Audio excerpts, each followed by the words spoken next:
हमेशा जैसा दिखता है वैसा होता नहीं। एक बार ज्ञानी बाबा और उनका शिष्य कड़ी तपस्या के बाद घूमने के लिए निकले। चलते चलते बाबा और उनका शिष्य एक गांव जा पहुँचे। इस गांव में एक धनी आदमी रहता था। इसके पास धन की कोई कमी नहीं थी। फिर भी ये धनी आदमी हमेशा ज़्यादा धन पाने की लालच करता रहता। बाबा और उनका शिष्य यहाँ पर चलते चलते पहुँचे और धनी आदमी से विनती करते हुए कहा कि उन दोनों को एक रात के लिए जगह दें।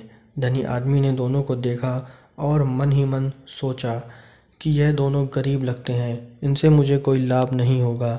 ऐसा सोचकर सेठ ने उन दोनों को मेहमानों के कमरे में न भेजकर अपनी खाली पड़ी घर के तहखाने में रहने के लिए जगह दी। ज्ञानी बाबा के पास दिव्य शक्तियाँ थीं। उन्होंने उसके मन की बात जान ली।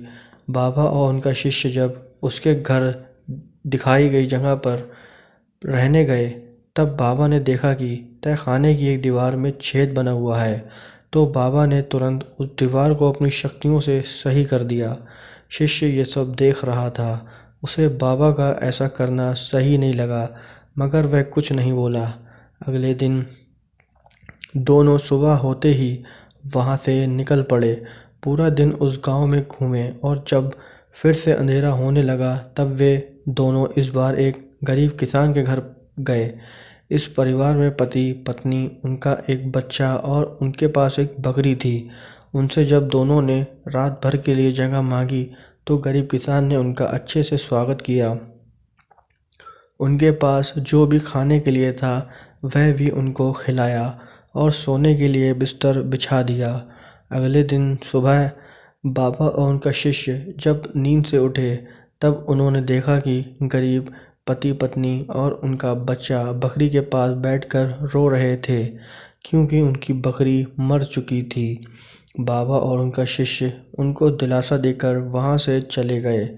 बाबा और शिष्य जब उनके घर से थोड़ी दूर गए, तब शिष्य ने बाबा से कहा, गुरुजी, आपने अच्छा नहीं किया।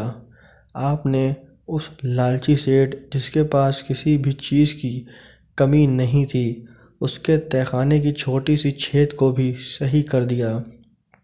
और दूसरी तरफ उदार और बड़े दिल वाले उस गरीब परिवार, जिन्होंने हमारी इतनी अच्छी खातिरदारी की है, आपने उनकी बकरी को ऐसे ही मर जाने दिया।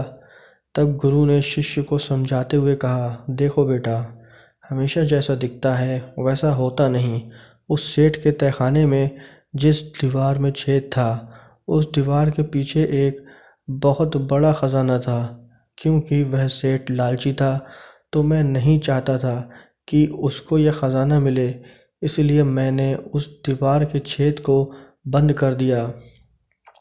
और कल रात को उस गरीब परिवार के घर यमदूत आए थे। मेरे कहने पर उन्होंने उस परिवार के लोगों को तो कुछ नहीं किया, मगर यमदूत कभी भी खाली हाथ नहीं जाते, इसलिए वह उस बकरी की जान निकाल कर ले गए।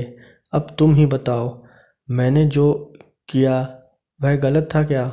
शिष्य को जब सारी बात पता चली, तो उसका सारा गुस्सा दूर हो गया और उसने अपने गुरु के पैर छूते हुए कहा कि गुरुजी, मैं धन्य हो गया, मुझे आप जैसा गुरु मिला। दोस्तों, इस कहानी की तरह ही हमें भी अपने जीवन में हमेशा यह शिकायत रहती है कि हमारे साथ कुछ भी अच्छा नहीं होता है, मगर क्या पता जो हमारे साथ हो रहा है वह इसलिए हो रहा है कि उससे भी बुरा होने से टल जाए। इस कहानी के बारे में आपकी क्या राय है, हमें कमेंट करके ज़रूर बताएं। कहानी पसंद आई हो तो लाइक और शेयर ज़रूर कीजिए। चैनल पर नए हो तो चैनल को सब्सक्राइब ज़रूर कीजिए। कहानी सुनने के लिए आपका बहुत बहुत धन्यवाद।